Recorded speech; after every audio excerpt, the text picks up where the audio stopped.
الحمد لله رب العالمين والصلاة والسلام على رسوله محمد وعلى آله وأصحابه أجمعين، أما بعد.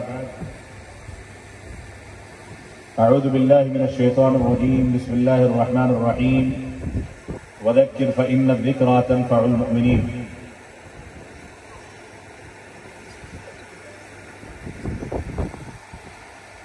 بمبئی کے شہر میں جب ہمارے بزرگ عبد الوحید خان صاحب کا نام آتا ہے تو اس سے پوری زندگی کی ایک داستان ہماری نگاہوں میں گھوم جاتی ہے.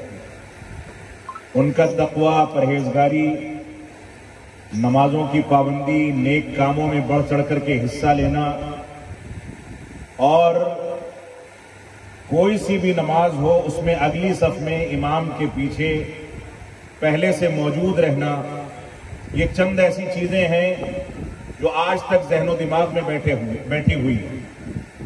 اور انسان کے لیے سب سے زیادہ قیمتی سرمایہ کسی بزرگ کا یا اپنے خاندان کے کسی گزر جانے والے کا یہ ہوتا ہے کہ اس کی نیکیوں کو اور اللہ رب العالمین کی رضامندی کے لیے اس نے جو کچھ کام کیے ہیں ان چیزوں کو زندہ کیا جائے. یہ اللہ رب العالمین کا فضل و کرم ہے کہ اللہ رب العالمین نے اس خاندان میں ایسا بزرگ دیا جو علماء کرام کی قدردانی کرتا تھا، نیکی اور تقوی کی اپنی مثال آب تھا، اور قرآن و سنت کی پیروی، نمازوں کی پابندی، تہجد گزاری، بچوں کی اسلامی تربیت پر خصوصی توجہ دیتا تھا. اگر ان کی آل اولاد اور ان کے خاندان کے لوگ آج نمازوں کی پابندی نہ کر سکیں، قرآن و سنت کے اوپر عمل نہ کر سکیں، قرآن و سنت کے تقاضوں کے مطابق نہ چل سکیں، تو یہ بدقسمتی کی بات ہے. ہماری ذمہ داری یہ ہے کہ ہم اپنے خاندانوں کے ایسے افراد جو کہ سرمایے کی شکل میں گزرے ہیں ان کی زندگی کو یاد رکھیں اور ان سے حوصلہ پکڑ کر کے قرآن و سنت کی جانب رجوع کریں. یہ سب سے بنیادی پیغام ہے. یہ جس تقریب کے لیے ہم لوگ جمع ہوئے ہیں اور دور کی رشتہ داری اور خاندان کو جوڑنے کے اسی تقاضے کے تحت میں دہلی سے بمبئی آ کر کے آپ کے درمیان بیٹھا ہوں کہ نکاح پڑھاؤں، آپ سے ملوں جلوں اور آپ کے پاس بیٹھ کر کے کچھ گفتگو کروں، اور نئی نسل جو آپس میں نکاح کے بندھن میں جڑنے جا رہی ہے اس کے لیے دعائیں کی جائیں. یہ دراصل اسی دینی رشتے اور اسی رشتہ داری کو قائم کرنے کا ایک سلسلہ ہے. اللہ رب العالمین ہم کو اس پر قائم رہنے کی توفیق عطا فرمائے. یہاں خواتین بھی موجود ہیں، ہمارے بچے بھی ہیں، بڑے اور بزرگ بھی ہیں، نوجوان بھی ہیں، اور ابھی ابھرتی ہوئی وہ نسل بھی ہے جو دینداری کو اور دینی تقاضوں کو نہیں سمجھتی. لیکن ہماری ذمہ داری یہ ہے کہ ہم اس اجتماع میں جو نکاح اور خوشی کے اظہار کا اجتماع ہے اس میں جمع ہوئے ہیں تو یہ پیغام لے کر کے اپنے گھروں کو واپس جائیں کہ نکاح کا پیغام کیا ہے، نکاح میں 3 آیتوں کی تلاوت کیوں کی جاتی ہے، اللہ رب العالمین نے ان آیتوں میں کیا پیغام دیا ہے. اور خوشی کی اس موقع سے جب خوشی دونوں خاندانوں میں جھوم رہی ہوتی ہے اور دونوں خاندان ایک دوسرے سے ملنے جلنے میں سارے کے سارے جائز وسائل کا اظہار کرتے ہیں، اس موقع سے بھی اللہ کے نبی صلی اللہ علیہ وسلم نے ہم کو تقوی اور پرہیزگاری کی ان 3 آیتوں کی تلاوت کا حکم دیا ہے. یہ خطبۃ الحاجہ جس کو رسول اکرم صلی اللہ علیہ وسلم صحابہ کرام کو ویسے ہی سکھایا کرتے تھے جیسے سورہ فاتحہ سکھائی جاتی ہے. عبداللہ بن مسعود رضی اللہ تعالیٰ عنہ فرماتے ہیں کہ اللہ کے نبی صلی اللہ علیہ وسلم ہم کو یہ آیتیں ویسے ہی یاد کراتے تھے، سکھاتے تھے جیسے کوئی سورہ فاتحہ کو یاد کرتا ہے. یہ 3 آیتیں تقوی اور پرہیزگاری کا حکم دینے والی آیتیں ہیں. اسلام میں یا دنیا کے اندر بے شمار اجتماعات ہوتے ہیں. ایک مسلمان کو مکلف بنایا گیا کہ وہ 5 وقتہ نمازوں میں